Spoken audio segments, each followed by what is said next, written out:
order, live and on Zoom here, so. Oswaldo, are you ready? No, it's not. We are good to go. So up first, we have highway. Tony, you wanna go up first? Yeah, all right. Okay. Don't like them Hillsdale boys around here. Move on. I'm going here, right? The hot seat going there. That's the hot seat. Good, how you doing, sir? All right. We're gonna make you go in the back. We're gonna make you go in the back. You all set? Disruptive. You guys set? Or I'm also gonna, I'm doing the best. I didn't want to start it. We weren't ready. We're live, guys. We're still hot mix batching of the roads. Should be winding down here within the next week or so. Weather's kind of been on our side. We completed 71.92 miles of center line and edge line pavement marking on county roads and another 40.17 miles on town roads for a total of 112.09 miles this round. We have about 17 or 18 miles of county road left to do. Just so people know the meeting's in here. Sorry. We've had crews working up at the Greenport Transfer Station along with facilities. Completed shoulder backup on County Route 8 in Gallatin, Livingston, and County Route 9 in Ghent, Chatham. Been installing blacktop ditches, Gabion Rock on County Route 8 in Gallatin and Livingston. Mowing of the roadways and landfills still going on. We'll be winding that down soon. We completed forklift training. It was held at the Highway Garage on October 19th and 20th for all highway facilities and solid waste employees. And that was done through the Department of Labor free of charge, which was nice. Personnel update. We have yet to receive any applications for seasonal laborers. And actually since the writing of this, I've gotten one. So that's one. One motor equipment operator is out on workman's comp. 2 motor equipment operators have resigned. We currently have 3 open. What's that? It didn't even matter. One of them's actually moving out of the county and the other's going back to the sheriff's office. We currently have 3 open MEO1 positions, 1 open mechanics position, 1 part-time laborer, which is a watchman position, and then the 6 seasonal labor positions. New business, I don't have any. But I guess under that, we could probably discuss where we're at with our plow trucks. We currently have 19 of 23 plow trucks that are operational. That's including spares. So all the spares and all the frontline trucks, out of all of them, we have 19 out of the 23 that we need. There are 9 of them right now that are in the shop waiting on parts. And some of them need the parts just for inspections. And along that line, our parts budget's down to about $9,000, which isn't enough to fix the trucks that are in the shop right now. So we're kind of, it is what it is. We can't get them out of the shop until we get the parts. And Are they in your shop? yes, yeah, they're either in the shop or parked out on the line out back. But we have What kind of parts are you looking for? we got let's see, we got one that's down. That's brake issue, broken spring. Another one with a transmission. Another one was a PTO leaking. Rear end fluid. It has water in it on one of them. One truck's the kingpins and the brakes. So it's not anything major. It's not major stuff. It's all stuff that normally, you get in and you tear it apart, you fix it, and You don't have help or you can't get the parts? it's parts now. Yeah. We got way behind on inspections earlier in the year because of the help issue. And then it doesn't help that when you get trucks in and they don't pass inspection and you tear them apart to fix them, and then they can't get the parts to fix them. So it's no matter what you do, everything's working against you. But It's a good thing you don't have enough guys to run them out. well, although we're better off manpower now, so now I'll probably end up in a situation where I got to decide: do we call these guys in? Or does the union? That's a unknown situation. For 2023, so we're getting down to 9,000 in the budget for parts. For 2022, we're down to. Did we increase Yeah. the budget line for 2023 for? I put in for an increased budget line. Yes. Yeah. Yeah, because I think in 2022, we had 375 in there. And yeah, like I said, we're at about 9,100, 9,152 to be exact, as of today on our side. That doesn't include whatever's out, parts that we're waiting on that are on order.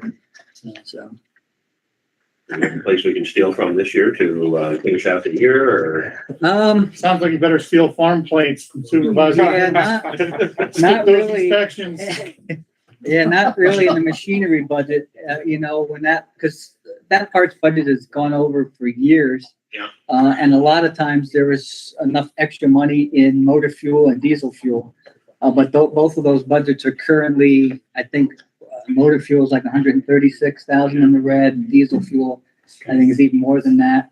Electricity's in the red, kerosene is just about there. We haven't even gotten in the heating season yet. Right. And same with propane.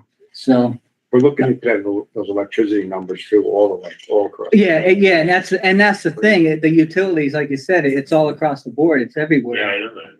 And it's just out of everybody's control. But those were always lines where, and Steal again, from if you- right. And again, on my end, on the budget end, I don't see the revenue, so I don't know what's coming. A lot of it that comes out of my week budget for everything that we're going to purchase. But we don't see the revenue that came in from all the other agencies that come in. So there might be money there. Yeah. Yeah, it's just not something that we see on our end. Jim, maybe you speak to Jim Gregg about that when he's back, about Yeah. those line items for the rest of this year. Yeah, I did know we did increase the component 2023. Yeah. And, Yeah. We gotta finish this year too. Yeah. So. And I know Jim, a lot of the, because there's a lot of the budget lines that were close are going to be, they won't pay bills unless we I know, transfer yeah, money. that's why I'm gonna get. With the ahead of that. exception of the utility, the utility lines, because he knew it's across the board, so. Resolution requests, I actually have, the first one here is to actually accept money, so that's a good thing. Authorization to accept, insurance reimbursement check for damage to Highway Truck 11 and increase the, DM 5R2680, 5R2680 account. Second. Motion and second, all in favor? And the second one's authorization to declare the following vehicles surplus equipment and Move it. sell in our line auction. Second. All in favor? Aye. Are we getting enough money to pay for the parts for the rest of the year, or? And that's all I have. Questions for Tony? If not, we'll move on to facilities. Thank you.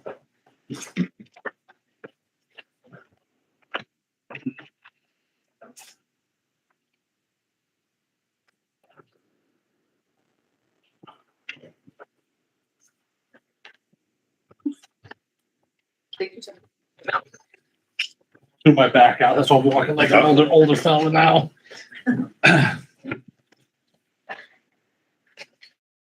Alright. Let's see here. 560, basically right now, we're still with the Centrica project, trying to schedule, coordinate with what we're gonna do with the roof, weather-wise. Because we're gonna be setting up cones to try to block the road off or, and isolate parking spots. So we're just waiting to get the word when that's gonna happen. The boilers are in, everything's working. It's not under the management system yet. But they do have heat, so that part's done. And whatever of the HVAC equipment is already been installed, that is in, but half the stuff is still on, we're waiting for it. So it's gonna be a month-to-month basis to see what we're getting installed and what we're not. They're having a hard time getting stuff. That's why I had to leave on one of the calls. That was for DSS. I don't know if everyone's aware, we had 2 units go down. We put temporary units for the air conditioning. So we removed them, reinstalled the temporary exhaust or the window for the temporary exhaust for the portables. And we were shooting for, what was it, the week of election to do the install of the air handlers. Now that's been pushed back. We're shooting for the Thanksgiving week. I just got informed that probably December now.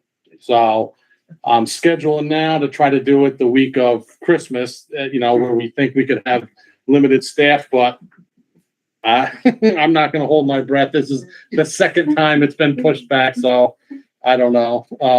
We'll see. And he doesn't want to do any scheduling unless he knows that equipment is on a truck getting to the warehouse where he has access to it.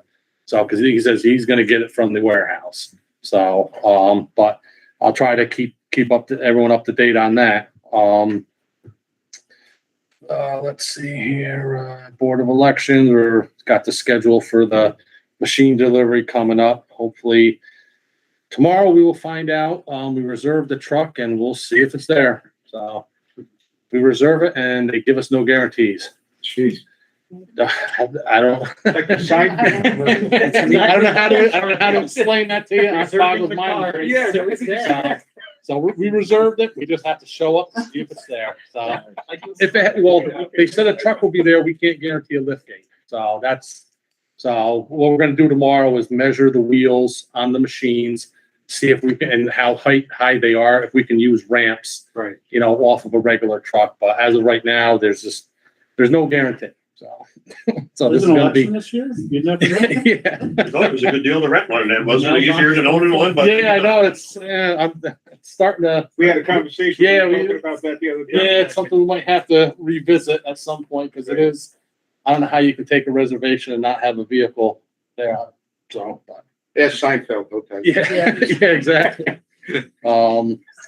So solid waste. So far we've installed electric for the new digest. We still have to, run from one pedestal back to the panel. We rewired the one top load building. I'll put that on the other panel. Pipes are all in place. The only one we have left is the power going over to the new building for the scale and the new location for the compactor. So that should be next week, possibly by the end of the week or the week after. Hey, Brian, still talking about the voting machines. Yeah. I mean, we just still looking to possibly a trailer or something, just for discussion. Yeah, I'll get dimensions on side, when we put them side to And then see side. if you can get in some spots where you. The only time we run into a jam, like I said, is when we have to deliver those on top of the machines. Mhm. Because usually on a specific run, it's like sometimes 11, 12 machines where you can pack them in. When we have to add them, then it gets a little tricky. So, because a lot of these will go out, I think, early voting too to some of the places, Right. and we'll pick them up when we get all the rest of them. So there's extra machines out there. So that's why a lot of times on the election, we had to get like the bigger truck, like I think it was a 26 footer. And that's a shame because what was happening, the other truck laid there and just rotted from non-use. From non-use, You know, yeah, and that's the then thing. It just So- disintegrated, so that's Yeah, why we, we got like- rid of it. Honestly, like I said, that truck that we had was great, but like I said, if we weren't moving somebody, that truck sat there I for like a month or Then when we two, went if to not use it, more. we put $4 or $5 grand in it. Yeah, exactly. So, I mean, that's the whole thing. I mean, I just can't reserve a truck, but maybe we can talk to Board of Elections and, tell them we need iron numbers and this way she can call up in 6 months in advance and we want a lift truck on these dates. That's the only thing I think, we can do moving forward. Let's see here. The water and sewer got all the meter readings and turned them into the treasurer's office. Airport, we had to repair an additional fence where another tree fell on it. We could do that in-house though, so. That's pretty much it there. Personnel update, I have one employee out on workman's comp. And then I have a resolution. Are you fully staffed, Ryan, other than that, or you got anybody? I have I have 2 positions open part-time right now, so. I'm going off of past, applications too, never really had too much put in for it, so. Like honestly, right now, we just don't have time with what's going on to call people up, so I'm gonna get moving on that after some of this stuff slows down. So we're requesting, for authorization to enter into a 6-month agreement for fire and burglar alarm monitoring at a cost not to exceed $4,128. Whereas this service will monitor all our alarm panels until the new receiver is installed. Did you bid this or? This one right here, no, I just found it because, what happened was the receiver now, it's like, it's unreliable. You know, you'll get a signal, but then you won't. And so I had to call the guy that installed it, that's doing the receiver, say, hey, listen, can you get me monitoring service? You know, and give me a price on it quick. So I just How's he blew gonna through it. monitor though without the board, without the main? No, it's gonna go to they're gonna dial into the state, it's called statewide port. Oh, okay. So it's gonna be outside monitoring, you know, I did a 6-month agreement because this receiver has been held up, you know, and backed up for almost 8 months now. And the guy said it's supposed to come by the end of the year. So once that's in, then I can transfer everything back and the sheriff's department can take over the monitoring again. So, Is this what you introduced to Corey in Greenport, this monitoring service? that's what I went out there and spoke with him about, because right now you guys have I believe your burglar alarm goes through outside agency. You know, so So we did, we're putting in a home system with the monitoring. yes, I think, what I think was on my sheet that monitored before was the sprinkler head. So that was the only thing I saw on there. So, because that's what I've been doing lately is I had to go around and clean up the whole list. You know, where the fireman's home was on there and the college was on there.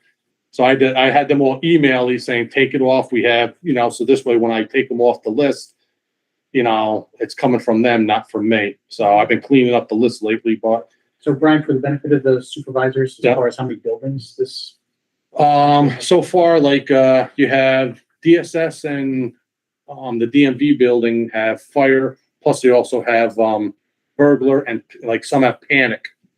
Like the DMV has a panic button. The reason why, you know, all the county buildings have the phone, that's what the little red dot is on the phone. But, yeah. But the DMV, the tellers don't have when they're up at the front counters, there's no phone. So underneath, if somebody gets rowdy, they hit the little button. The sheriff's department. no one ever gets rowdy. Yeah, yeah. So that all goes through this system that we're talking about? It used to, yeah. So now this receiver, see what happened was the, Verizon, changed like no more servicing copper POTS lines.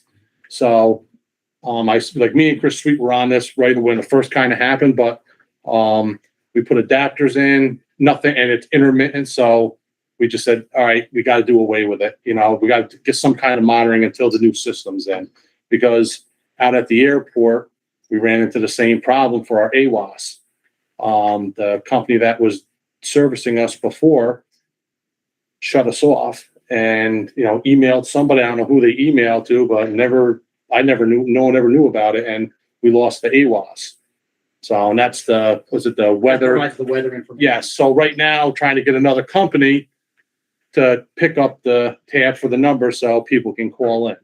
So everything's changing over. We're just, you know, eventually it's going to hit any kind of probably copper line.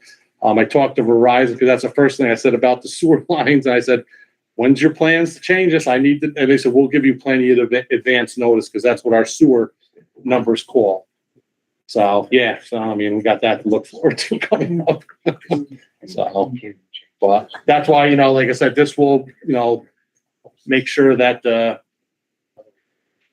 a signal will go somewhere so the fire department will respond or they'll call me if troubles happen. Because it was intermittent lately. So that's why we need to have service. How much is that board we're waiting for that? I think it was 22,000. I thought it was that. Yeah, and it's already paid for. Yeah. So, because that's what I did do the math. It came out to $320 per signal, basically. So so the DMV had alarm and burglar, so that counts as two of them because it's two separate like signals that they would get. Because that's how the price is broken down. I figured it's like it would cost the county like $3,800 a year for probably monitoring. But then you know, say 10 years, that receiver that was at the jail lasted probably 15 to 20 years. It's been there that long. So doing the math, it does work out to have the receiver there.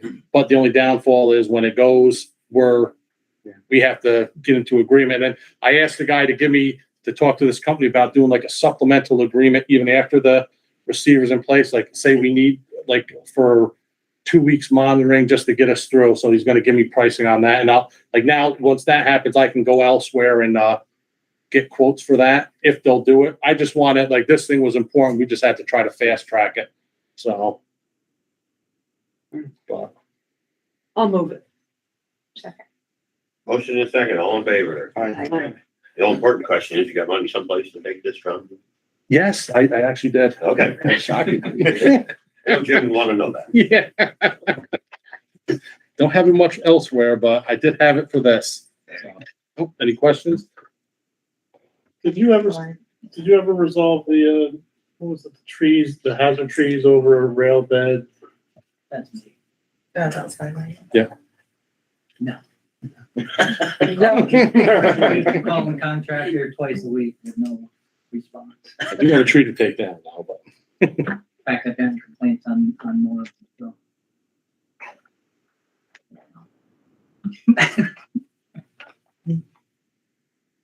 But we're working. And that alarm thing, that followed procurement, we don't need to, well, I actually talked to Jim on it, and like, before I even went in, he goes, it seems that it's almost like proprietary, so that's why he said push it. Plus, I told him, if we have no coverage in the middle of the night, he says, push it. I says, we're taking a gamble of it ringing in or not ringing in. So he said, just do it. This is an emergency, so. Anything else? No more questions for Brian. We'll move on to solid waste.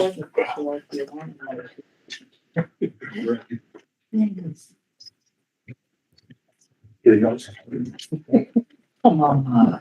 Oh, Okay, projects that we're working on. The solid waste master plan, we finally received a response from DEC, and they have a number of questions that's going to require further clarification. We hope to have something back to them by the first week in November, and by the year end have approval on the plan. Food digester is still on schedule for a late October, early November delivery. And as Brian reported, preparations are being made at the Greenport station. Revenue, follow-up conversation to last question regarding the elimination of the tags. After further research, I think we came up with an option that everybody will be in favor of, hopefully. We'd like to propose going back to the 7-gallon bags. We'll charge $1 for the bags. That way, anybody that wants to purchase them can purchase them. We do have bags that are currently in inventory that we pulled out of the stations when we switched over to the tags, and I did speak to the company that we had purchased the bags from, and they are available. I think that's a very good idea. I think it's a great idea. I called Jolene today at noontime to ask what was going on, and I was the one who was a pain in the neck. And I think I knew then that you had looked at it and struggled with it, but now you came up with a solution that I think is terrific. There's Thank no you, thank guesswork. you. No guesswork. It's you purchase the bag, and what we'll do is that's it, and then we'll Can't keep monitor the it. stuff, the body and those little things, right? Right, Can't no? put much in them. No, I mean that's strictly for, the senior citizens, the single people, the whatever your criteria is. If you can fit it in that bag, it's $1, and that eliminates the guesswork. So So let us know on a quarterly basis how many are sold. that's what we're going to do. We're going to monitor it. So we do have some in stock. We will probably have to go out to bid just to be competitive. And before we place the next order, we'll see how they're selling. And we'll report back to you. And if you want to continue the program, you can. Thanks. So when will the local transfer stations get the actual bags? That'd be pretty soon or for sale? We will do it right after. We need to do a resolution for this. Yep. I did prepare a resolution. So once after full board, we can start getting them back into the stations. Is it And just $1 stations makes or- sense? I would do just stations at this time instead of the clerks because we do have a limited quantity available. And like I said, we'll just monitor it for the first quarter, see how we go. We'll report back to you in January. And if you want to continue the program, then we'll purchase more bags. Does the dollar cover the expense? More so, yeah. You're good. So we did prepare a resolution that Jolene doesn't have on the agenda because we wanted to talk about this with everybody, but we do have a resolution request to authorize the solid waste department to reinstate the use of 7-gallon waste bags for the use as pay-in-you-go throw program adopted by Columbia County. I'll move that. And I'll second. Second. Motion is second, all in favor? Aye. Okay, And thank you, Jolene, Yeah, for chasing down. thank you very much. no problem. That's what we do. I know my peeps up at the Chatham station were concerned for the. Yeah, no, we, The frequent it visitor. was good to reach out to the bag company and see that that was still an option. That's the main reason why we went to the tags in the first place. So we were happy that, that was still a viable option, and we did have some in stock just to get the program back. Okay, now we go to brush. And you said they'll be sold just at the. Just at the stations Not right at the now, clubs. not at Yeah, the yet. clubs. Okay. Okay, Good. brush. Supervisor Mettler, you weren't a pain in the neck. You were the sentinel for Democratic. She was passionate. It's fine. Fire trash. It's fine. They're gonna keep track of that? You'll go down in history. Yes, we are gonna keep track of it just like we do now with all our bag sales and tag sales, So the clerks will sell the bag. Parks are not Just gonna, gonna at be this point, I don't see the point in it. Pretty much people are coming to the station anyway to get rid of their garbage. They can purchase the bags right there. Okay, I thought that was a problem with money though, being done at the station. That's why we went to that card or something like that. no, the reason we went to the tags is we weren't able to get the bags. No. Oh. We went to that payment card or something, remember? We're big going to check, be right? doing the e-commerce after the first of the year. Okay. Yes, just for credit cards, but most of the seniors, they don't buy in large bulk, so they're only. But it's not cash, it's gotta be checked. It's gotta be checked or money order. Okay, Wow. and if it becomes a problem, we'll work through it. If we have to need order to- more and we have a popular need for them, we can give them to the clerks. And we can give them to certain clerks, because a lot of the clerks didn't carry them in the first place. So, if your clerk is interested, then we Oh, can yes. ship a case out to her and see Careful how on it goes. distribution. It might be like Tickle Me Elmo with those 7-gallon bags. Well, you won't be losing money though. So, on to the inside job. onto brush. Based on the limited space at the Greenport Transfer Station, the department would like to stop taking commercial and large loads of brush at the station. The exception will be if it's a FEMA-related emergency or storm. Currently, the site is being reduced down to accommodate material from the new digester, relocation of the tire trailer from the upper scale level due to the placement of the new compactor. We're also looking into a mattress collection program that we hope to present to you next month. And if so, we're going to need trailer space for storage for that program.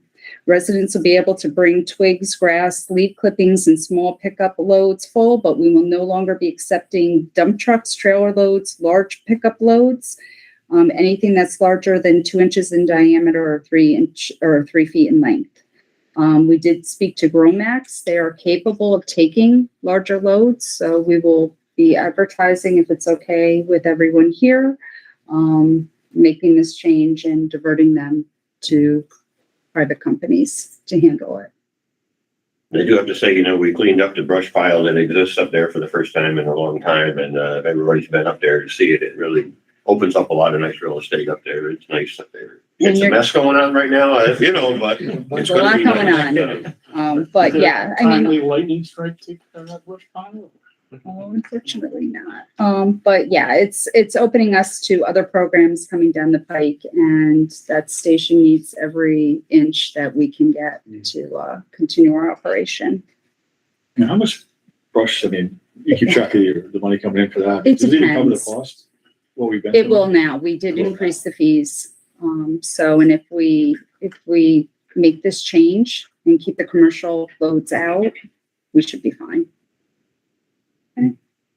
And I have one resolution.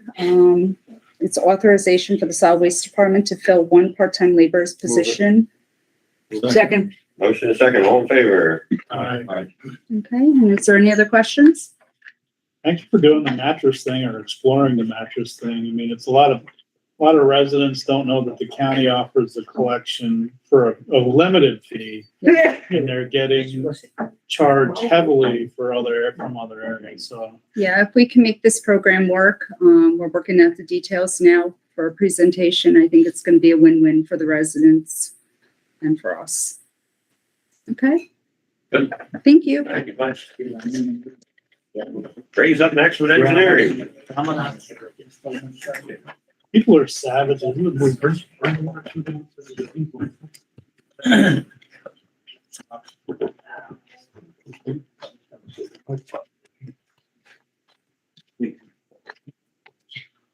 Good evening, everyone. Hi, Ray. Hello.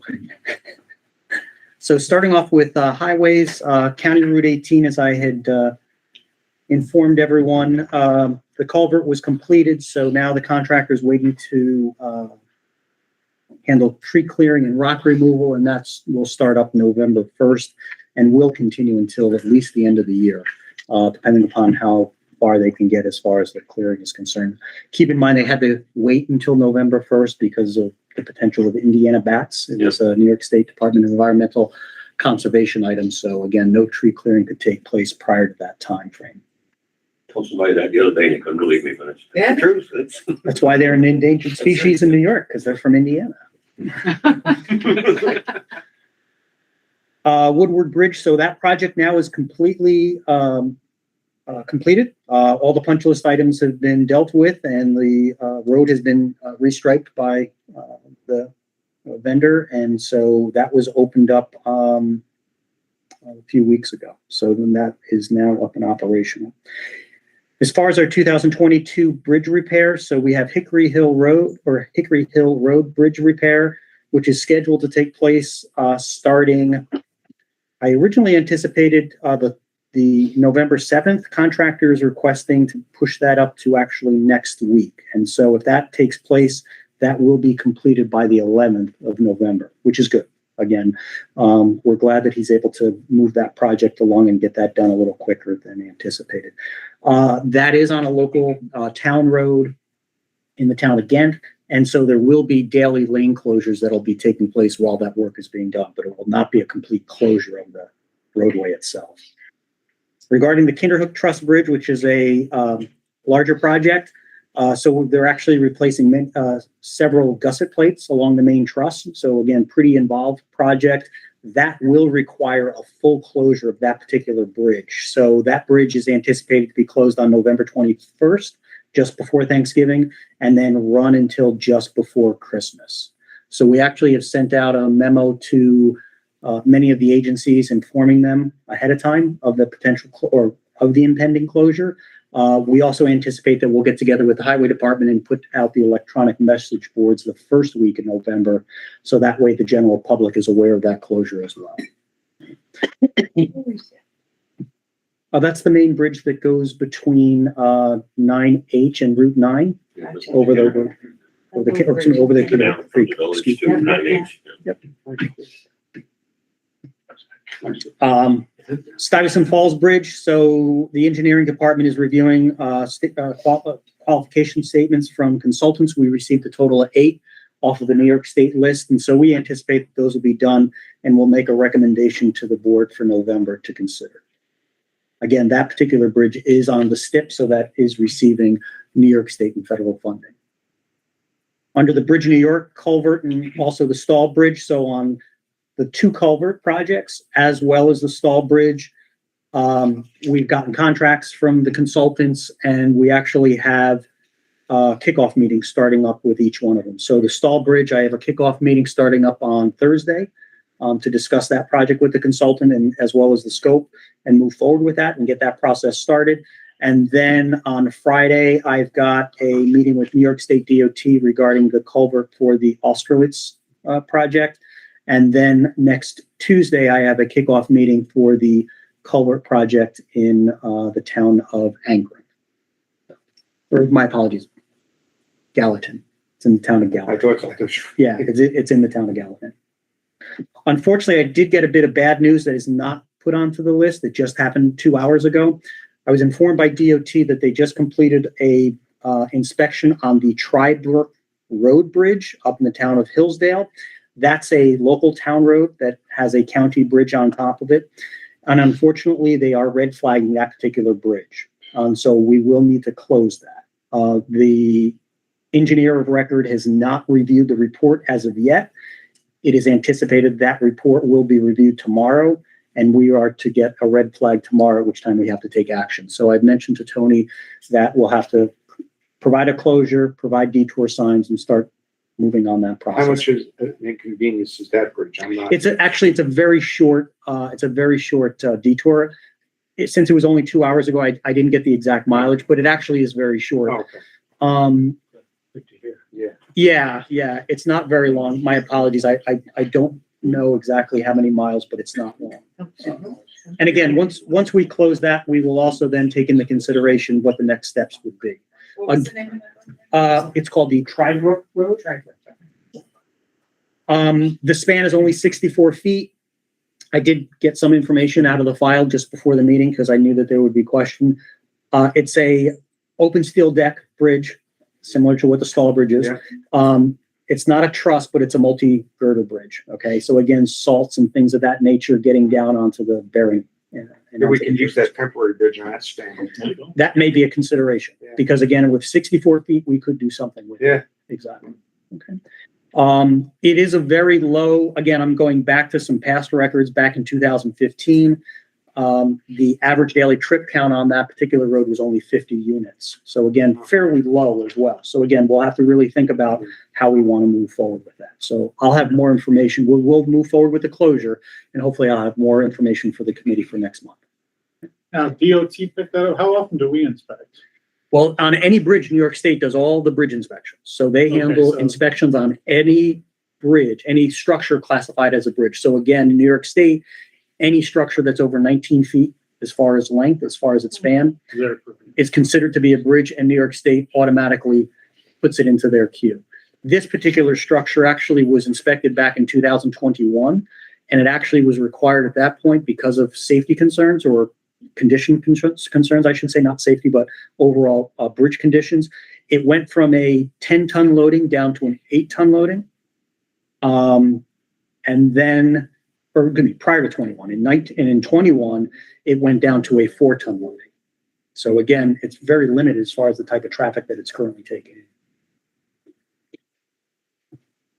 As to plans to correct the situation, how does that process work? So I have to take a look at a full review of the engineer's report as far as the inspection report that was completed to determine the extent of the damage and the extent of the repairs that could take place. It's an interesting bridge because the girders are actually buried in the abutment. So they're surrounded by concrete. So it's a very difficult repair to make. But again, we'll evaluate what the cost would be, what type of repair, if it can be repaired, and then also take a look at whether it actually needs to be replaced or not. So we'll take a look at those options before making an actual decision. And then I'll be reporting back to the committee on those next steps. So since it just happened, like I said, I scrambled to try to get at least some general information, but I do have to dive into it a little deeper. You know that third quarter sales tax checks yet? Yeah. Oh, no, this is a county bridge. You may find the residents are happy with calls. Author quarter check. Yeah, I've got one of those at town, so. Other engineering activities, again, has been reported by some of the other directors. We've been continuing to work with solid waste facilities and highway, all the work that's being done up at the Greenport Solid Waste Transfer Station. So it's a very active site. So if you do have the opportunity, by all means, stop by. It is a bit of a mess, but there's a lot of activity. Everybody seems to be working well together. As a matter of fact, they started excavating for the new retaining wall, for the new compactor relocation. So far, so good. And again, everybody seems to be working well together. And again, at the end of the day, although it is taking up our labor force and we are required to go ahead and rent equipment and so forth, ultimately we are saving the taxpayers money by doing this work in-house as well. So again, just to remind everybody of that. We did receive only a single bid on the solid waste administration building addition. So that was going to be a small addition of only 800 square feet to house a few offices. We had 8 contractors actually pick up on the project. We only had one bidder. And again, when you take a look at that dollar amount at $387,000, it's hard to justify to move forward. If we could build that ourselves. I'll have those discussions with Highway to see whether the crew wants to take it on. There's a guy named Gaston, the shed man. That's what we're talking about. But we actually, yeah, so we actually are looking. 40,000 with an air conditioner. Yeah, so we actually are looking at some alternatives, including the, temporary units or trailer type units, or double wide units that might be prefab and maybe able to be brought into place. So we're actually. But even a Morton building isn't that bad. Yeah. If you can get them to do it. Yeah, if you can find them and if you can get them to do it. Exactly, correct. Yeah, because we had a project and It won't personally, be this. forget it. Yeah, the pricing are just completely outrageous. What made this one? Is there anything with this building that's different? That No. we're not. Got no plumbing in it. I mean, There's it's just no- nothing. It's just. Yeah. Yeah, there's nothing to this building. I mean, it's That's crazy. it's very straightforward. Again, it's only 800 square feet. It's literally 22 feet by 36 feet. So that's an addition. Is that 3 walls or 4 walls? That'd be 3 walls plus the foundation. only But the 3. foundation was only a crawl space. Again, trying to save money, recognizing that we were not going to make a full basement out of it. So, Yeah. but I'm unfortunately, sure and you'll again, be looking at other alternatives. yeah, we absolutely are. Yeah, we definitely are not moving forward with that bid at this point, but we are looking at alternatives. But also, in speaking with contractors, we are running into issues with contractors bidding on the project. Although 8 did pick up, since the time that they picked up, they were able to pick up other work.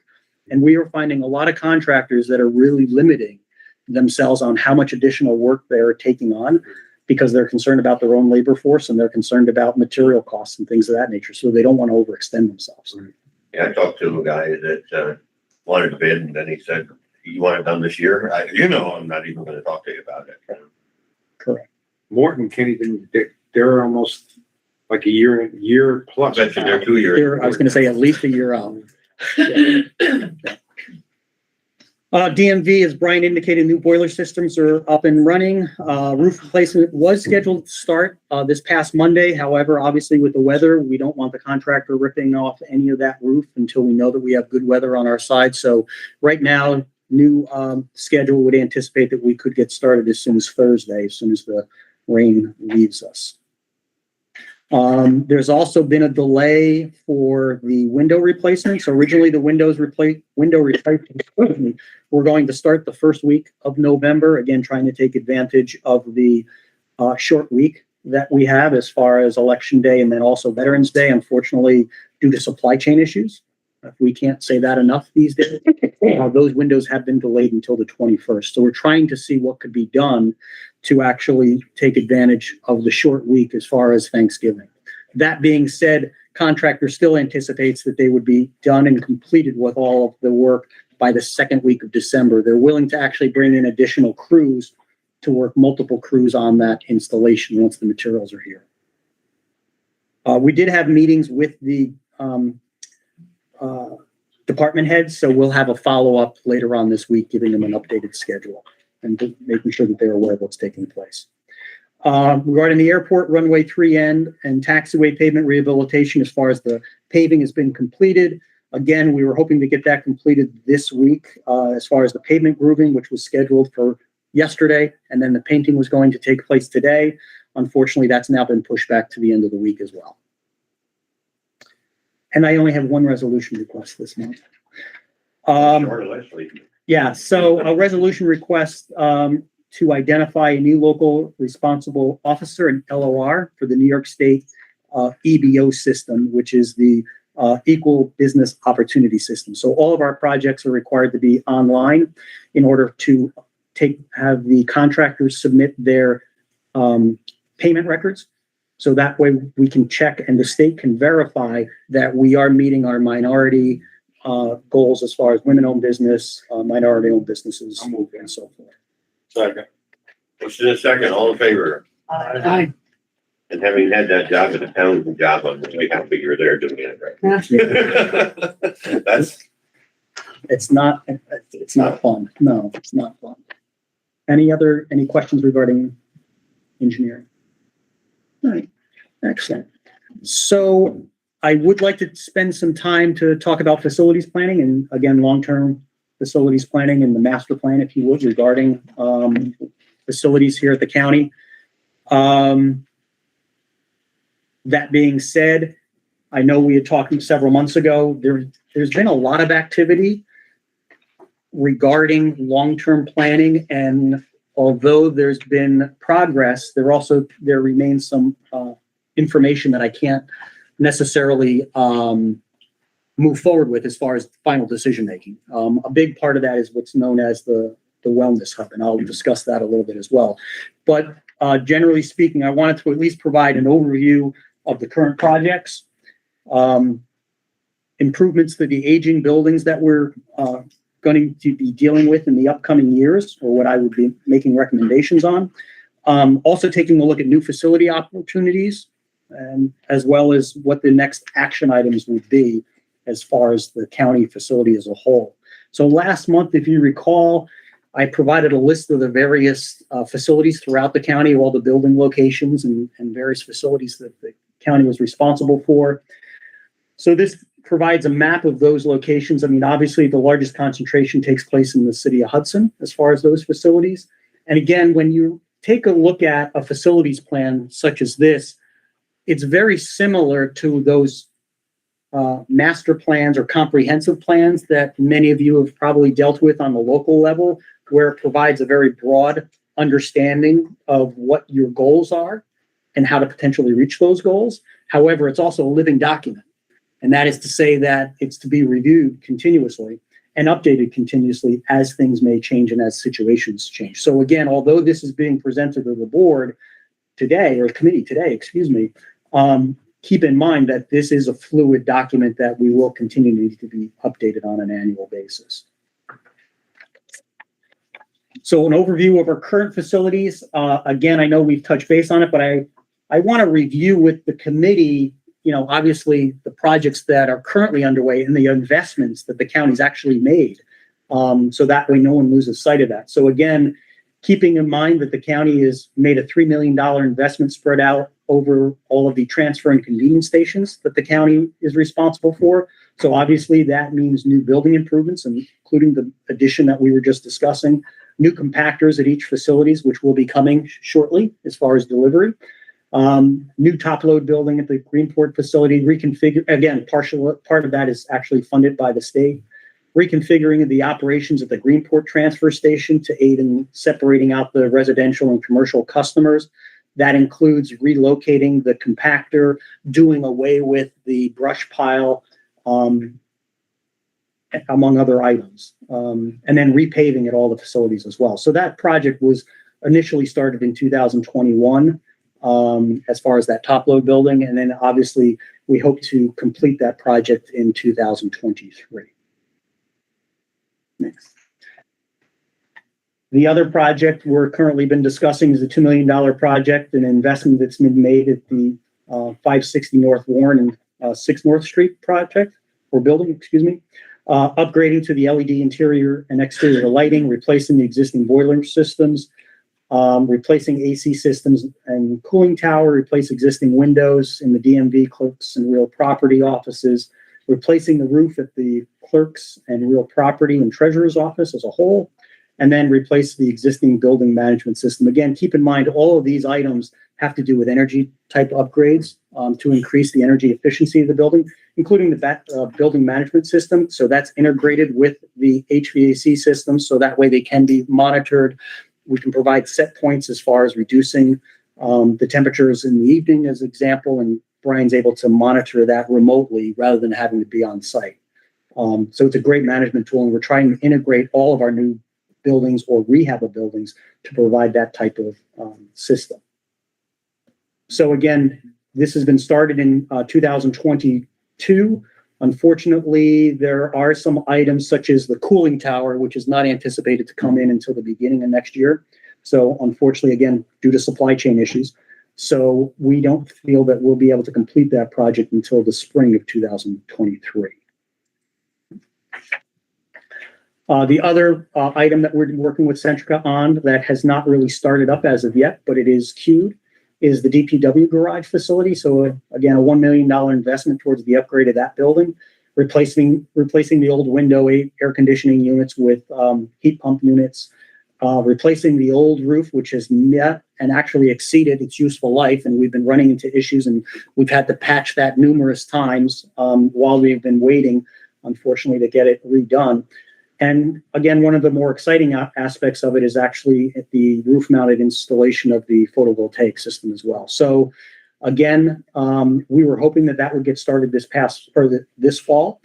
Due to supply chain issues associated with the membrane for the roofing materials, that's actually going to be pushed back, and it's not anticipated to be done until 2023. If we get pushed back any further into November, again, temperature-wise, we may not be able to do it, so we may have to wait until the spring before that gets started. So those are examples of some of the energy improvement items that we've currently, and upgrades that we currently have undertaken. So as part of that, as far as looking forward and improving the aging buildings, we want to continue to invest in energy upgrades and rehabilitation of many of the county buildings and facilities where it makes sense and where the investment makes sense on those buildings that we hope to keep. Obviously, one of the ones that we have identified are one of the newer buildings that we have as far as overall facilities, and that's the county social service building. If you remember last month, we had Centrica provide a proposal to the county regarding a $2 million investment towards the upgrade of the building systems and the building envelope, which again, as with similar projects that we've done in the past with them, replacement of the boiler systems, replacement of the air conditioning units and chiller unit, replacement of exterior repairs as far as joint sealing. Again, in this case, replacement of the existing roof, as well as the gutter system, and the installation of a new photovoltaic system for that roof as well. And in the case of that particular project, the photovoltaic system would handle approximately 51% of the current load within that building. So again, if the board were to move forward with that project could get started in 2023 and get completed in 2023 as well.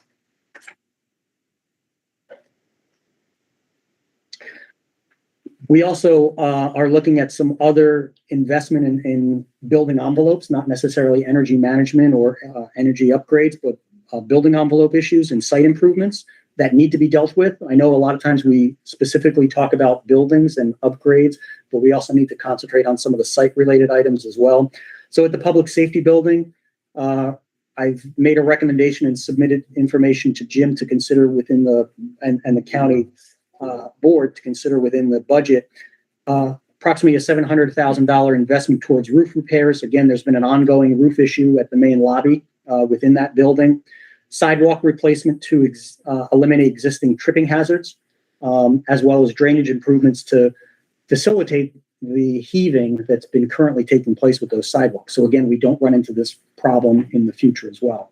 And there's an existing buried fuel tank on site that needs to be. Is there any issues with that? Right now, It's okay. Right now, there are So we just get no that. leaking issues or anything like that. Again, I think that there was, Like we did have some issues with, that's what ate a lot of the budget up, and that was 1992. But I think that that tank was put in. Right. If I remember correctly, somewhere, I know it's really old, and they had to dig up some piping and replace it, and that's what spawned, a lot of unforeseen, expenditures this year. But like I said, in all, it is time to get out of having buried tanks. Just gonna say, yeah. And this is pumped out. yes, exactly. So, yeah, so the intent would be, Everything's repaired on it, but it's just time to get away from the underground tank because there's so much paperwork involved in it. We don't have a Vita route, kind of what you have. So we're constantly, but they still have to do it. You stick the tank every day. You got to do the 10-day recovery. You got to have all your paperwork in because when DEC comes on, they want to see everything for like 3 years. How big a tank is that? That one I think is I think it was 2,000 or 3,000. It was fairly small. yeah, it's not very large. So Is that something we should think about just way earlier than the rest of that stuff? I mean, Is that something we should think? Well, again, I mean, I would If propose, that fuel tank leaks, we're gonna have. right, I mean, I'm proposing to look at this, and I've submitted paperwork on this to be considered for the upcoming 2023 timeframe. So, again, this is some of the projects that we've looked towards. And again, yeah, I agree. It has not been an issue. We want to make sure that we take care of this before it does come an issue. Right, exactly. Because then it becomes very costly as far as any potential cleanup. We've stopped getting into that. Just a question on roof repairs in public safety buildings. Since I've been supervisor and some of the older ones, Ron, been here a long time, we've talked about, how many times has this been repaired? I mean, we've replaced part of the roof. We fixed that lobby area. I don't know how many times. What is the problem? The lobby area never really got fixed. It's just been patched over so many times just to try to keep it from leaking. I was told from day one that lobby leaked. Yeah, so The minute the building got put off, that was the rule. That was what they said, you know, because like I think for a while there's like we went 3 after or the 4 contractor on pitches it. come to the When same they spot. replaced And, it.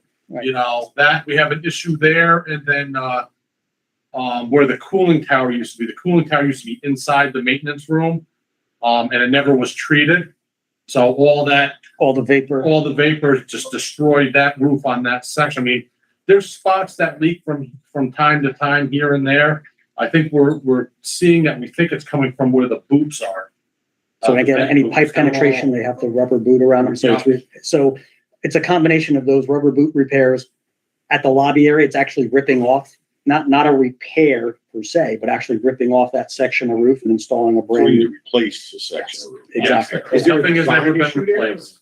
So It's know- hard to say. I mean, it's been, again, I believe that this has been looked at multiple times as, you know, the supervisors indicated, the fact that, ever since it was installed, I think it was an issue. You know, whether it was not installed correctly, I do recall hearing the fact that the county did go back after the contractor. They came back, tried to make repairs, and again, it's tried to be repaired on the outside. I think the issue is completely remove that portion of it and do a new installation. And that way we're taking off any decking or anything like that that's been damaged and holding moisture as Yeah, well. no more Band-Aids. Those are right way good. that also Hey, what we've been happened- doing, right, the Band-Aids, Yeah. you know, I never back put money in the budget, and we decided to do something else with it, you know. The EOC was like that, I think, but they actually had to come back and corrected it. I think it was leak, you know, the first roof they did, and then they had to come back and they did, and nothing's been going on since. Yep. So. Similarly, with respect to 325 is making an investment regarding roof replacement at that particular building, because again, that's coming of age. Although that's one of the newer buildings, again, it is coming of age as far as the roof itself. And then also, many of the joints do need attention as well. So there's been moisture working its way into the building, affecting the masonry. So we all want to make sure that we're able to get in and actually make repairs to those as well. And there's also sidewalk replacement that needs to be done on that particular building. We recognize that the city has discussed the potential of moving forward with a large-scale project on their end to replace many of the sidewalks citywide. In some of the areas that we're dealing with, it's actually located off of those city streets, whether it's on an alleyway, whether it's actually in front of the building, but there are current tripping hazards that need to be taken care of. We then look at new building opportunities. So as part of this overall concept, it's to replace building facilities that have become inefficient by use or no longer suit the county needs, plan for new buildings or spaces that consolidate a department or house multiple departments as well. So again, when you take a look at many of the buildings that we've been dealing with, it's amazing how many old school buildings the county has been in, whether it's 401, whether it's 610. If you remember, the health department used to be in an old school building as well. So they're inefficient as far as the overall space, very large hallways, classrooms that you're limited to because the walls are structural and so you can't really go through those. And you compare that type of use of space versus the newer buildings, okay, that are wide open. So you can look at cubicles rather than full offices because there was the trend of everyone going to have their own private office and getting away from the cubicles. Now the trend is going back to the cubicles because you can provide more density as far as employees within a given space. And ultimately that may help us as a whole. Still in these COVID times? In all times. Again, because I think in part of that, we need to take a look and to see how those spaces are utilized, and we can still do that, and still meet the COVID requirements as far as separation. They are working towards those as well. Much more adjustable. Yeah, and then you can move them. You can move them as you need. Again, as your needs change and as your space change or space needs change, you can move those cubicles around. If you had to install a wall or an office to provide separation, by all means They're you not can, load bearing. because none of them are You loaded. can get rid of more of that common space. You're right. Correct. There's so much, you know. Exactly.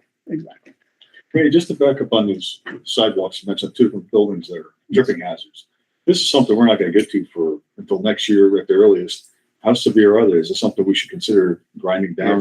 Yeah. So Brian and I have been in touch in communication back and forth, and in some instances grinding down some areas. But again, even grinding it down is really only considered to be a temporary fix. Yeah. So again, we haven't just not done anything on many of these. As these issues have been coming up, Brian and his men, in some instances, have gone through and ground down the areas that they could. If you go over to the public safety building, he's even painted the curb yellow, as a warning as far as a potential tripping hazard and so forth.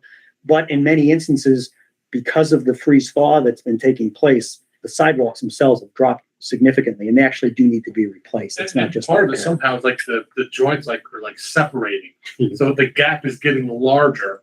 Right. So we're gonna just fill it in. I was looking up, maybe possibly to use wood for the time being to get by with caulk on top, just to hold it till we get done, because that's what he was talking about with the drainage. It's a collection point where all the roofs dump into this one area. And if there's rock there, but where's it gonna go? We have to, and he's come up with a plan to get rid of it. So that's, I think, gonna help out tremendous on that part. But there's nowhere for the water to go but underneath and then right there, Freezes and. Yeah, it freezes it, and again, that raises it up because of that frost action. As a matter of fact, the one door, the left door heading into the lobby area of the public safety building, you can't actually open it because that slab had gone ahead and shifted and heaved and has never settled down. And again, that goes back to the types of clays in that particular area, because again, it's heavy, dense clay. There's no drainage in that area. There was some stone that was put down, but again, there's no discharge point. So it just collects there and it freeze thaws, and then we run into those issues as far as the sidewalk. That's the public safety building, but that's an example of things that need to be done. So although in some instances it could be done as a minor repair temporarily, as you've identified, but in many other instances, there are long-term items where perhaps it's drainage improvements that have to be part of that process as well. Thank you. So one of the items to consider regarding new building opportunities has to do with the Office of the Aging. Again, the county had undertaken a feasibility study for that potential project. And so that feasibility report has been completed. And one of the things that I would like to do is to have them come in, the consultant CPL come in at the November meeting to actually provide a formal presentation. Because although we've touched base on various aspects of it, we've never actually had them present that full report. So I would like to have them come in November to discuss that. And what you have added another digit to that price. Again, construction costs continue to climb. Nothing gets cheaper. Unbelievable. And the longer we wait making decisions, not saying that it's by anyone's fault, by any means. We need to make informed decisions as a county. But if we put things off, they never get cheaper. They only continue to escalate as far as the overall cost. So yeah, this has been an increase from The that maintenance first month. costs in the buildings that will be vacated due to this, we're just gonna go higher. Correct. So what we're looking to do is potentially consolidate the Office of the Aging operations under one roof. So keep in mind, they have the Philmont kitchen, they have the actual office at 325, and also bring in the health consortium as well. And that does a few things. It brings everybody under one roof. The location is actually located adjacent, that parcel adjacent to the Commerce Center. It's at the crossroads, generally speaking, of 66 and 9H, that then provides a great opportunity to go through any port of the county. In addition to that, by moving those offices out into a building such as that, it would free up approximately 6,000 square feet at 325. So we could then look at potentially, my thought would be Again, one of the oldest buildings and one of the 610. potential most problematic would be 610. Yeah, it's an old building that needs a tremendous amount of work. Very, very inefficient as far as energy, very inefficient as far as the space use. So the thought process for me would be seeing what could be done, moving folks out of 325, creating additional space, and then moving folks from 610 into that building or into other spaces, but ultimately looking to potentially sell 610. That would free up a little bit of money, not a hell of a lot, but I mean. No, but it may free up some. So again, if the board so chooses, and if the board, we would present it at next month's meeting. Obviously, there are a lot of discussion that would take place after that discussion and presentation. But again, you could get started on that project potentially as soon as 2023. Not construction, but at least working towards design. Again, keep in mind the feasibility report provided an option and provided a proposed layout, which they will share with you. It's not saying that that's necessarily the end product, depending on who you end up going with. Is the land done yet? Is that, where do we look at? I don't think it's official yet. It's not 100%. It's in the works. It is in the works. Contract and everything. Correct. One of the things that grew that project and the feasibility study can get into in more detail, but when we talk about this, another issue is parking cars. I mean, there's a lot of parking that goes on to 325 Columbia Street, and Brian can tell you it's a constant problem. And a lot of the staff uses a lot of cars, and so we move that all out to this new facility. We need to accommodate parking for that. It would free up parking in the city of Hudson, but it costs money to develop parking at this site too. Correct. And one of the things that would be implemented in this is also taking a look at, as we look in the future, as far as the potential fleet, is the potential for PV chargers and things of that nature out at this new facility as well. But again, to Supervisor's points, keep in mind, many of the folks are coming in, whether it's the Health Consortium or whether it's the Office of the Aging, they're actually driving their personal vehicles to the office. They're then jumping into a county vehicle that's parked at that office and then going off site. So again, you have quite a bit of parking required. So again, moving that to that Ghent facility would be beneficial in freeing up some space at 325.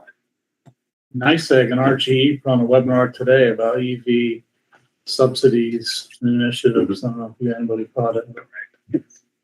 So they're putting out a good bit of money. Yes, they are. Yeah, they're being more active as far as providing that infrastructure. In addition to that, another project, and this is one that's quite honestly, it's in its infancy as far as this particular project. However, I believe that it's an interesting opportunity for the county as a whole, is a project known as the Wellness Hub. So Bob Gibson had put together some general information, which I provided to each one of the supervisors. So again, rather than going through that entire item, I just wanted to provide some bullet points. So the Wellness Hub would be a potential new facility, and that's working. The details really have to be worked out as of yet. How that could be structured, whether that's a public-private partnership, whether that's a private entity building a facility, potentially leasing space to the county, all of that needs to be worked out. But the intent would be, the initial concept is provide the creation of a centralized facility within the county, provide care for mental illness and substance abuse. The service providers would include detox center and welcome center, as well as a warming center and homeless shelter. And a big component of this is potentially moving and relocating the mental health department that would assist those clients into this particular facility. One of the thought processes is that you're creating a hub, I'm going to call it a campus, if you would, where it's a one-stop, where anyone needing the help doesn't have to go throughout the county and go to different areas. Because quite honestly, I can, if I have to go from one location to another, I may not make it to that second location. If everything is located at one particular site, the thought process is that there's a better potential for success for that client and for that person seeking help. Is this residential or just day treatment or? So they're still working on that thought process. Part of it may be a facility that actually would be overnight as well. Okay, so it's not just day facility. It actually would be overnight as well. So there would be a detox center as one of the opportunities. And again, I can have Bob Gibson as we get further into this, because obviously he would have more of the details. But one of the thought processes are, again, having the detox center is that would be a facility that a person seeking help would enter into voluntarily. And therefore that they would be housed at that particular location during that entire detox program. In addition to that, by having mental health there, as an example, whether there's additional mental health assistance that they need, mental health would be right at that same location. So that way the person doesn't have to necessarily seek the help once they're on site. The other agencies would be there to assist them. Okay, so it becomes more readily available to them. What kind of square footage? I know I'm asking something Yeah, that's you're- crazy. Did you get any? kind of- No, I've been having many discussions with Mr. Gibson as well as members of the private entity that's looking to undertake this project. And so, like I said, they're still in the infancy trying to program. They've hired an architect to assist them with the program. So they're still in the process of doing that program. However, I didn't want to delay presenting an overall plan as far as the facilities plan. I've already been delayed so far. I didn't want to delay it any further, knowing that we're continuing with the budget season. I wanted to at least get something out to the committee. So my apologies that nothing, and that's why I started off by saying, I don't have certain aspects of this overall plan that are concrete.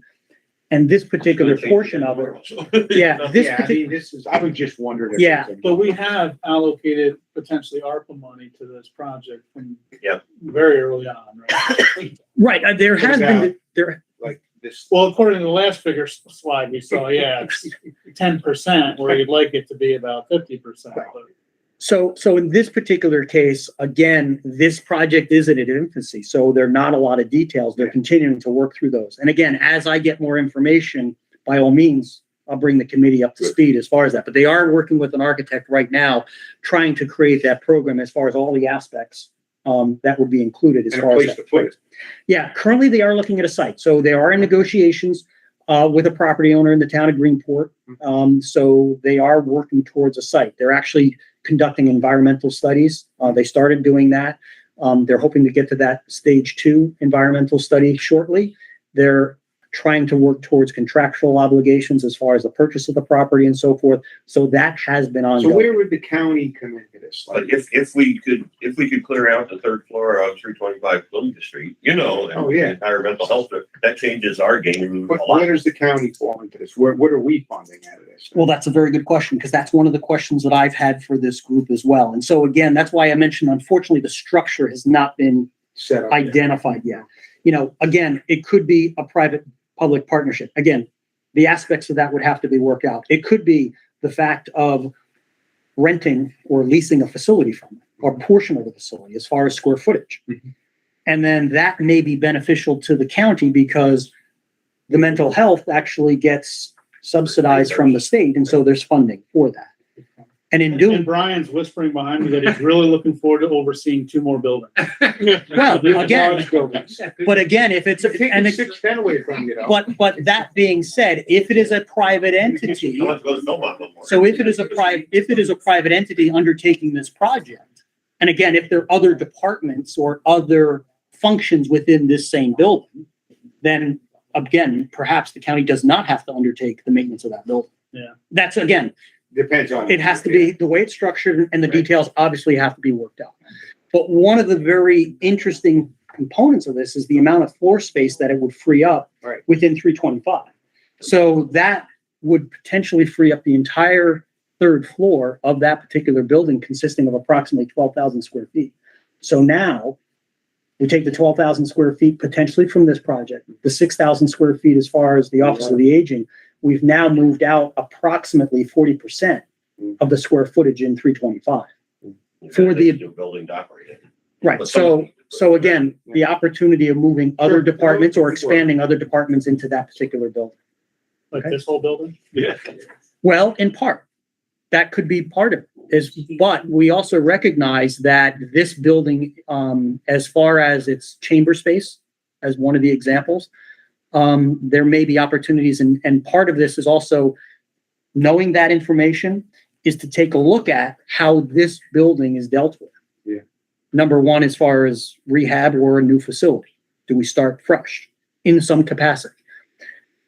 At this point, without knowing those other answers as far as the hub, the wellness hub, I would say that we need to at least, at a minimum, look to see how this building would continue to be utilized, or see what the alternatives are as far as either renovating or actually replacing in its entirety. Again, because of the fact that it's inefficient space, energy-wise, no elevator, and we see in some instances, some departments continuing to grow. Again, when you take a look at elections, as an example, that continues to grow, that particular department. And I would anticipate that, unfortunately, that will need to continue to grow as well. So the demands of that particular department have to be taken into consideration. So one of these items to discuss, and I know it's part of the Wellness Hub as well, is to engage the county space utilization committee to start looking at the possibilities of these projects actually taking hold and to see how those spaces are utilized. 610, see what could be moved from 610 into 325 based on the potential move of the Office of the Aging.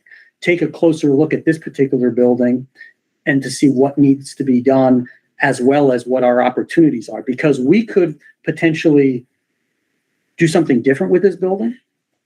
Keep in mind, it's been identified that to bring this building up to current codes, energy efficiency, it would include an $8 million investment with this existing, with the, yeah, and the elevator, yeah.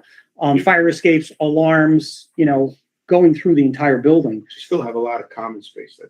It's on, yeah. So you're going to spend $8 million on a structure with old bones.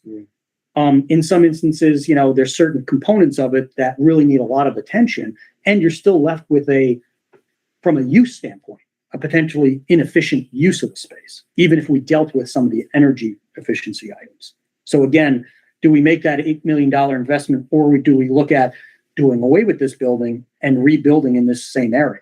So one of the thoughts would be, to the next slide, keeping it within the area and within the block itself, you have the area in red, which is existing 401 State Street, okay, the building that we're currently in. To the bottom of the page, we have the 401 State Street parking. And it's interesting because there's a grade difference between the alleyway and Columbia Street. So we could actually construct a 2-level parking area there, where you would gain access from the lower area right off of Columbia, as well as that alleyway up above. And we could have parking for as many as 70 vehicles. So that provides an opportunity. We also have the vacant land by the Galvin initiatives, and perhaps maybe there can be something evaluated and considered there as far as the purchase of that particular property. Maybe we can see if he's interested in 610, and maybe something could be done there. Because someone with the means, as far as someone like Galvin initiatives, they may be interested in actually investing into that old building to save us. That's a heavy undertaking for the county to take on, but a private entity may be willing to do that. So maybe that's an opportunity of obtaining additional lands there.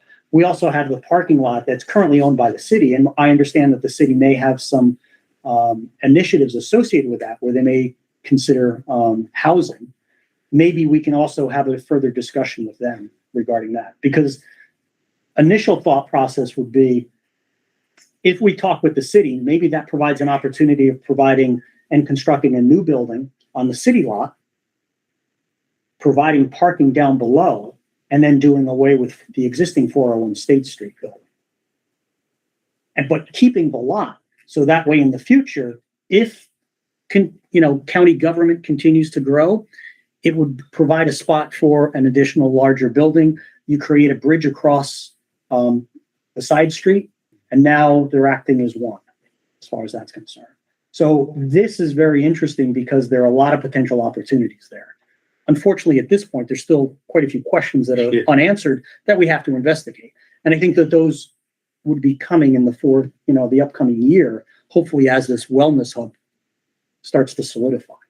And who lives in the little Winnebago over here? You guys ever notice that? There's a little camper over here and I thought it was vacant until I saw laundry hanging out on the line. I was like, Brian, is that for your late nights when you're here?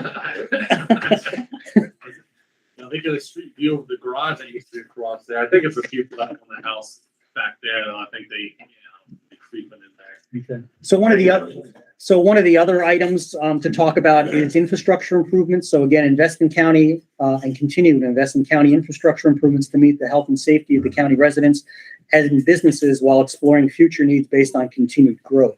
So part of this, I know that there's been ARPA money set aside for a tank, and I know the water tank out at the Commerce Center has been discussed for many, many years. There was a study done quite a few years ago. And so this $3.6 million elevated storage tank is actually an updated number based on that original concept that was dealt with. Originally, that project, I think, was earmarked for roughly 1.3 million. But again, Million in there now. yeah. So we've actually increased the overall cost because again, escalating cost of steel and project as a whole, ductile iron pipe is going through the roof. But one of the things to look at is by doing so, it actually would require the required pressure, fire flow, storage volume to serve the Commerce Park, but it also provides the opportunity, potential expansion of that existing water service area. In light of the fact that we've undertaken the sewer line, that might be something to consider. Keep in mind, that existing water line also backflows to, as far as Mount Ida, which is the water source, that's actually connected over to the town of Greenport. And so by providing a tank, that may provide the ability to backfeed towards the town of Greenport, as well as Greenport continuing to feed and actually providing interconnection as a backup water supply for the Commerce Park. Because right now, Mount Ida is the only water source that's used. Even though there's a pipe there, it's not necessarily actively being used. But by putting a water storage tank, we can make that line active. And then that way, in case something happens with Mount Ida, there's a backup water supply for that. We did say a little bit over 1 million, like you said, 1.3. That was like a year or two ago, right? That's because that came from an old. That was from an old study. The 1.3 was from an old I study. even wondered at 1.3, I said that seemed awful light. Yeah, I my apologies. 2011. Yeah, I was going to say, I remember it was in the early 2010s, so maybe Okay. 2011, All right. So that's where 2012. that 1.3 That's where the 1.3 came from. So at this Then you point, remember Ginsburg's was gonna chip in on that. Yeah, I Some of remember it that. too, when they were gonna build down. there. so everyone thinking that $1 million we put away, whatever it is, Yeah. is gonna do it, ain't gonna do it. No, I but- knew it would never do it, but it just. But there may, correct. However, that being said, there may be opportunities through EFC funding through the Yeah. state for water projects. Again, we continue to hear about infrastructure money coming along. That could be something that. And that's something that we would pursue as If the far as OFA funding. building goes in there, I think you're gonna need this. Absolutely. You know? We need this, quite honestly, we need this now. Yeah. We really do. I mean, it's been going on for quite some time.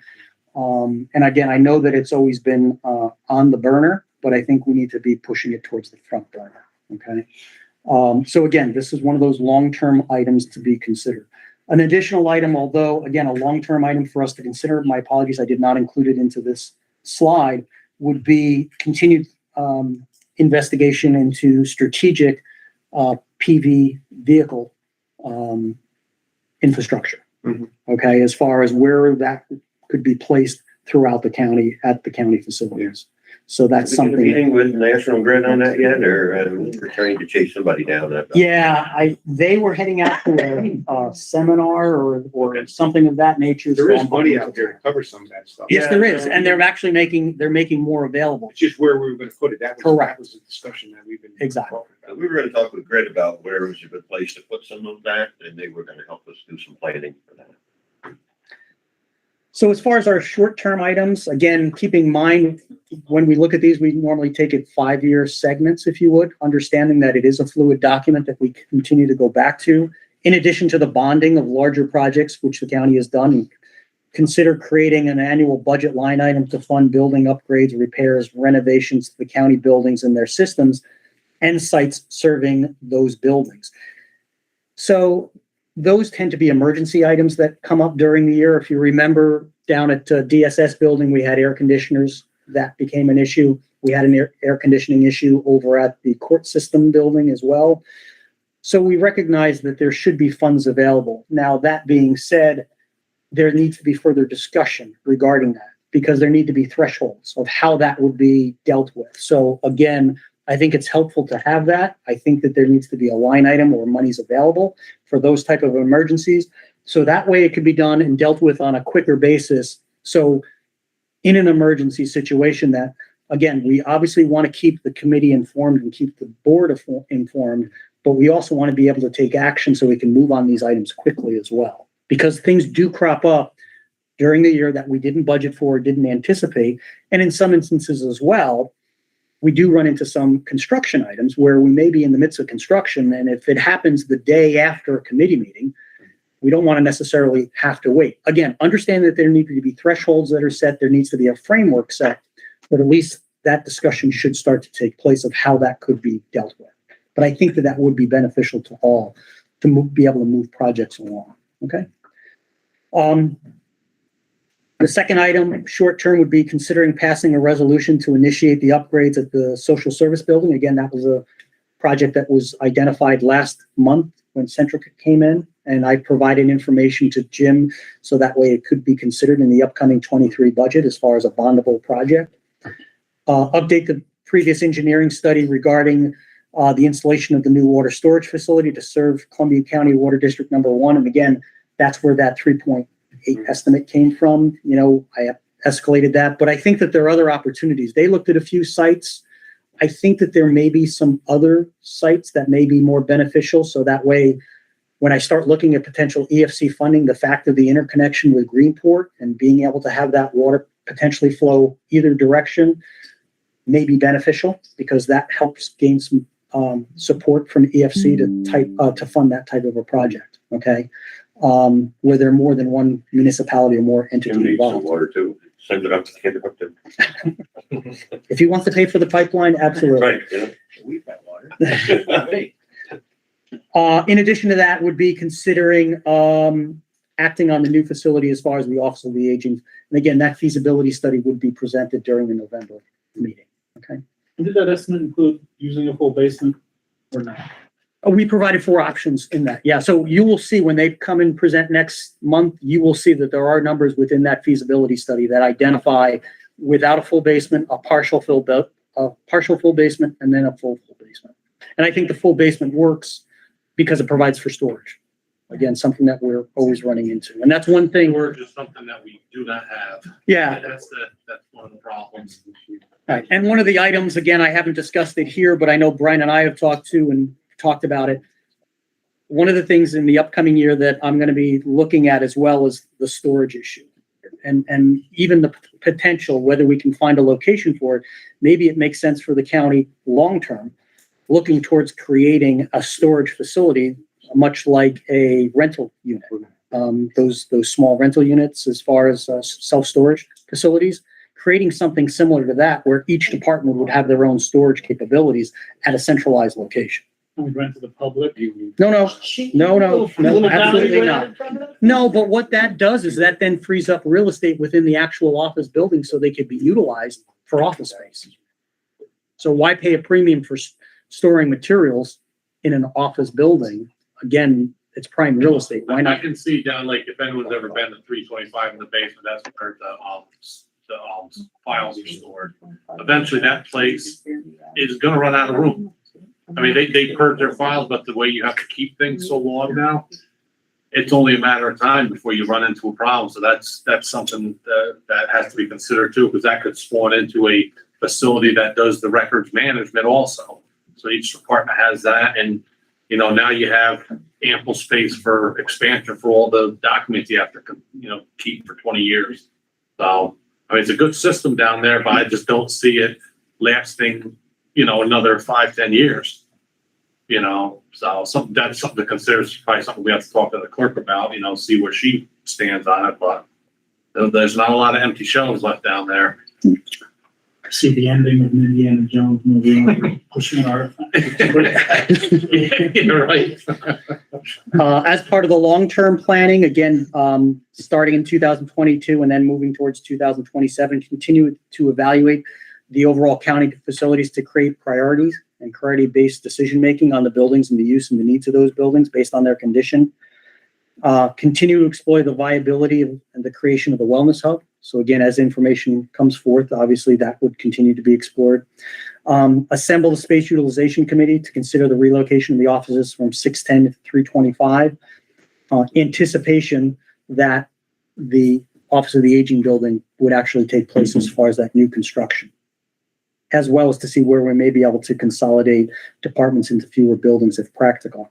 Evaluate grant opportunities to assist in funding. So again, using the water tank as an example. And I know that we're going for Office of the Aging. There's been grant opportunities there that the county has pursued. So it's continuing to pursue those.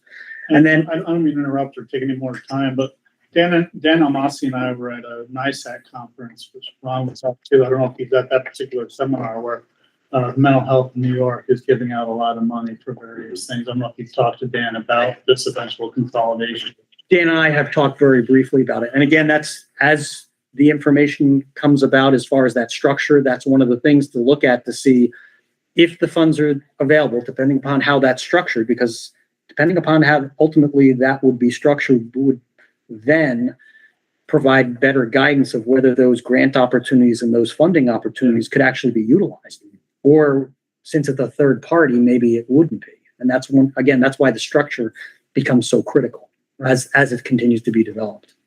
And then lastly would be undertaking the feasibility regarding this particular building as far as 401, because again, this particular building, it's been identified in the past as far as the $8 million of investment that needs to take place. The building's obviously not getting any younger. It continues to have needs. And we want, if we can identify early in the process the fact that we're not going to utilize a building, there's no reason to make significant investments in those buildings. Let's put it towards another use. Okay. And so again, I'm not throwing out the baby with the bathwater by any means, but I at least identify that we should take a closer look at this particular building as a whole. That was a very good job. Thank Thank you.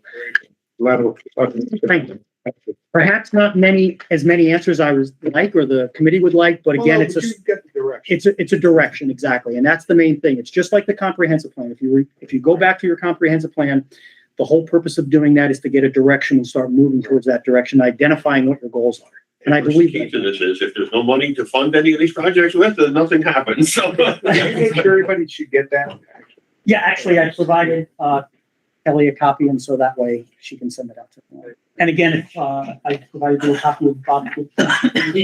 So my apologies again to the directors as well as the committee members, the fact of being long-winded on my presentation. I thought it was great. Very good job.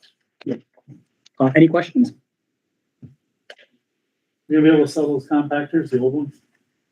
No. Yeah, they're talking about useful life. They've definitely seen their useful life. Chatham might buy it to take over the district thing. Absolutely. Motion to adjourn. Second. The rats all with it. We have a motion to adjourn. Do we have a second?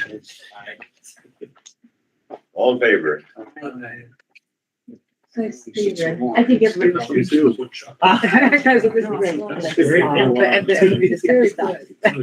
No one responded. I think it was the dollar. Yeah, that's fair. I think it's that. It talks about getting It really does, give me- That's gotta be a gift. How do you guys do? I think everybody. I think. I did see. Good night. Sleep? No, not at all. Not at all. Now I'm gonna go home. Let one of those principals sleep. Oh.